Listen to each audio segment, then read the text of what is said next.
आजको खेल हेर्दा महसुस भइराखेको छ कि हामी 2027 को CWC लिग 2 होइन, हामी 2023 कै CWC लिग 2 लाई कपी गरेर खेलिराखेका छौँ। हामीलाई 2023 को CWC मा पनि 12 खेल मध्ये 9 खेल जित्नु पर्ने अवस्था थियो र हामी त्यसमा 9 खेल मात्रै होइन 11 खेल जितेर विश्वकप क्वालिफायर नै खेल्न पाउँछौँ। त्यसैगरी अब पनि हामीले 9 खेल बाँकी रहँदा जति सक्दो बढी खेलहरू जित्नु पर्ने अवस्थामा नेपालका सबै खेलाडीहरू इन्फर्म भइसकेका छन्। भनौँ योभन्दा पहिले पनि 23 को जुन CWC लिग थियो त्यसमा पनि सम्पूर्ण खेलाडीहरू फर्ममा फर्किएका थिए र राम्रो कमब्याक गर्न सफल भएका थिए। त्यसैगरी यो साल पनि नेपाली खेलाडीहरू सम्पूर्ण फर्ममा फर्किसकेका छन्। अहिलेको चलिराखेको सिरिजमा हेर्ने हो भने नेपालका सम्पूर्ण खेलाडीहरू नै फर्ममा देखिएका छन्। नेपालको ओपनर ब्याट्सम्यानदेखि फिनिसरसम्म राम्रो ब्याटिङ गरिराखेका छन् भने बलिङमा पनि त्यतिकै राम्रो छ। सम्पूर्ण बलरहरू धारिलो कसिलो बलिङ गरिराखेका छन्, जसकारण आज पनि नेपालले शानदार जित निकाल्न सफल भयो स्कटल्यान्ड विरुद्ध। नेपालले 6 विकेटको शानदार जित निकाल्यो, जसमा ओपनरहरूले राम्रो सुरुवात दिए। साथसाथै बलिङ डिपार्टमेन्टमा हेर्ने हो भने ललित राजवंशी, सन्दीप लामेछानेले राम्रो बलिङ गर्न सफल भए र ओपनिङमा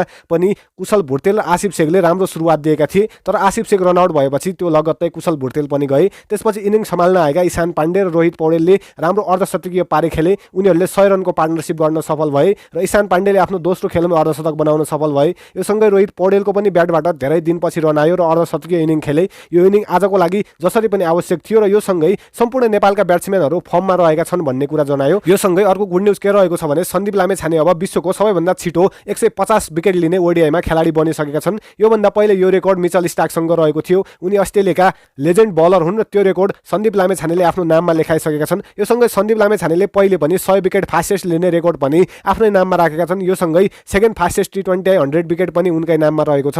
यो सँगै आशा गरौँ सन्दीप लामेछानेले पक्कै पनि 200 विकेटको रेकर्ड पनि आफ्नै नाममा गर्नेछन्। यो नेपालको लागि कीर्तिमान माथि कीर्तिमान थपिँदै गइराखेका छन्, जुन नेपाली क्रिकेटको लागि ग्रिन साइन रहेको छ। यो सँगै नेपाली क्रिकेटको लागि टेस्ट गुड न्युज के रहेको छ भने नेपाल जुन CWC लिगको 7औं स्थानमा रहेको थियो त्यो स्थानबाट नेपालले आफ्नो केही वृद्धि गर्दै 5औं स्थानमा पुगिसकेको छ।